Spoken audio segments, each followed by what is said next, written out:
तिरंगा देश की शान है, हर भारतीय का स्वाभिमान है। यही है गंगा, यही है हिमालय, यही हिंद की जान है। तीन रंगों में रंगा हुआ ये अपना हिंदुस्तान है।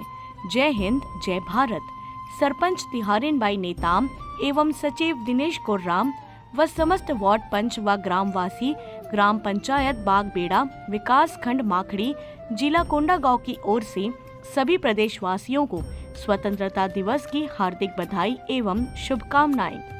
तिहारिन बाई नेताम, सरपंच दिनेश कोर्राम, सचिव विनीत, समस्त वार्ड पंच व ग्रामवासी ग्राम पंचायत बागबेड़ा विकास खंड माखड़ी जिला कोंडागांव।